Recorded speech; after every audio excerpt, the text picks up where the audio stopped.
অনেক দিন পর মামা বাড়ি যাচ্ছি। অনেক দিন ধরে মামা মামির কোনো খবর নেওয়া হয়নি। এখন কলেজ ছুটি পড়তে বেরিয়েছি। মাকে সাথে আসতে বলেছিলাম, কিন্তু মায়ের শরীরটা যেহেতু ভালো না, তাই মা না করে দিল। বলল তুই গিয়ে খবর আন। তাই অগত্যা বেরিয়ে পড়েছি।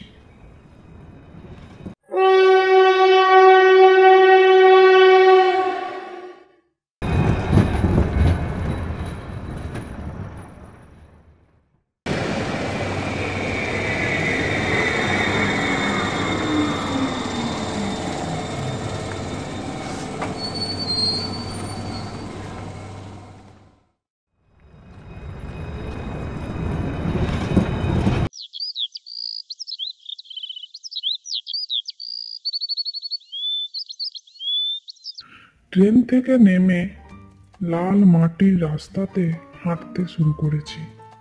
সেই আগের মতোই আছে রাস্তাঘাট, একটাও গাড়ি ঘোড়া নেই। পায়ে হেঁটেই যেতে হবে।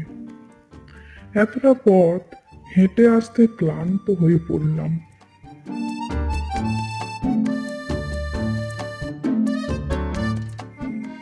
তাই একটু দাঁড়িয়ে আবার হাঁটা শুরু করলাম। এই তো সেই বুড়ি দিদিমার পুরনো চপের দোকান, আজও একই রকম আছে।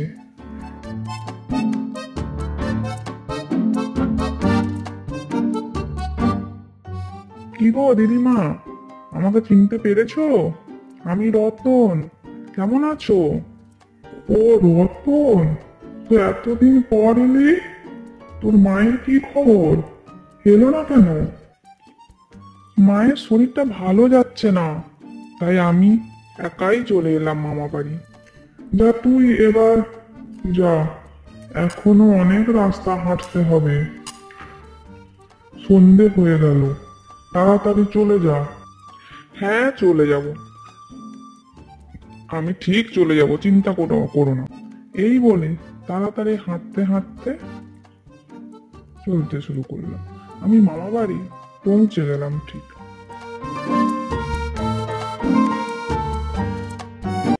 মামা, ও মামা, মামি, ও মামি, কোথায় গো সবাই? ও বাবা রতন, আয় আয় ঘরে আয়। কে এসেছে দেখবে এসো, ভাগ্নি এসেছে গো। কি রে, তোর মাকে আনলি না? কেমন আছে তোর মা? মায়ের শরীরটা ভালো নেই গো মামা। আমার কলেজ ছুটি হতে মা তোমাদের খবর নিয়ে যেতে বললো। তোমাদের তো কোনো খবরও পাচ্ছিলাম না। আমি তো একসাথে এত খাবার খেতে পারি না গো। মামি, তুমি জানো তো। জানি জানি, যা পারবি খা, কিচ্ছু হবে না। সব টাটকা সবজি মাছ, আস্তে আস্তে খা। শুতে যাওয়ার আগে মামিকে বললাম, মামি, আমি কাল সকালে তোমাদের ওই পাশের গ্রামে খেজুর ডাঙাতে আমার এক বন্ধুর বাড়ি। ভাবছি কাল সকাল সকাল একটু ওদের বাড়ি যাব। যাবি যা, কিন্তু সন্ধ্যের আগে বাড়ি ফিরবি। কেন গো মামি, সন্ধে হলে কি হবে? তুমিও বললে আজ আসার পথে ওই মোড়ের মাথায় চপ দোকানের যে দিদিমা বলছিল সন্ধে করতে না। কি হয়েছে গো? আসার পথে রাস্তাতে পড়বে এক শেওড়া গাছ, তুই দেখেছিস? না তো, আমিও তো লক্ষ্য করলাম না। কি হয়েছে? এই শেওড়া গাছে টেনাদের বাস।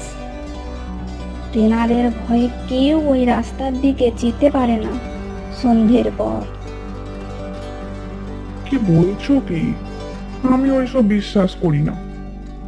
না বাপু, তুই তাড়াতাড়ি চলে আসবি। ঠিক আছে ঠিক আছে, তুমি চিন্তা করো না, আমি চলে আসবো।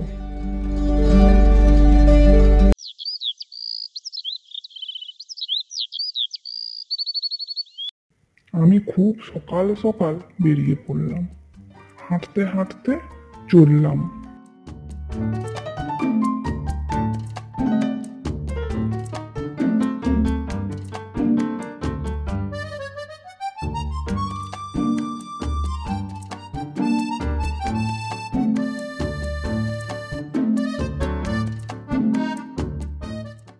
ফেরার পথে সেই চপের দোকানে দিদিমার সাথে দেখা।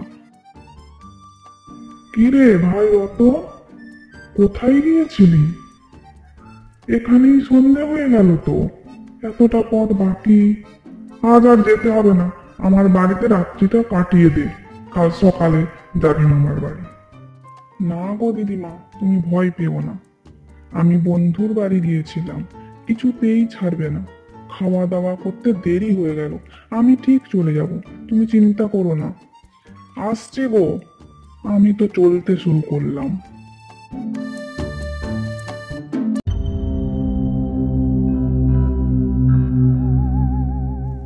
যেতে যেতে লক্ষ্য করলাম এই সেই শ্যাওড়া গাছ, এটার কথাই বোধহয় মাইমা বলছিল। আমি সাহস করেই হেঁটে চলেছি।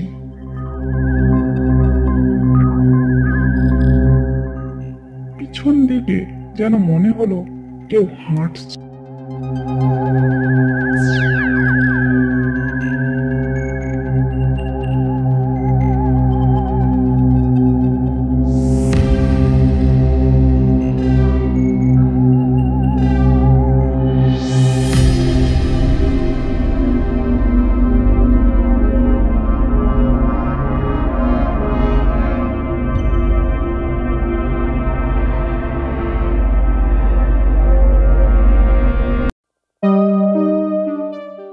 কিরে রতন, চলে এলি? এত দেরি করলি কেন?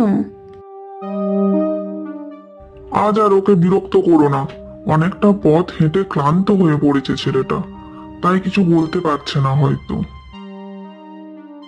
কিছু খাবে না ছেলেটা? রতন, কিছু খেয়ে নে বাবা। ছেলেটা এত কথা বলতো, আজ চুপ হয়ে গেছে একেবারে।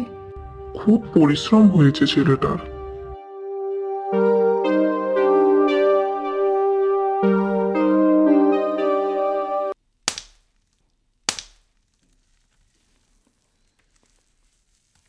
শুনছো? কি গো, ওঠো না, কি যেন একটা শব্দ হচ্ছে রান্নাঘরে। কি গো, এ কি দেখছি? রতনের মুখে রক্ত, কি যেন হাড় মাংস পড়ে আছে চারিদিকে। তুমি দাঁড়াও, আমি এখনই আমাদের গ্রামে মদন ওঝাকে ডেকে আনি। কি হয়েছে আমি সব বুঝেছি, আমি বেরোচ্ছি।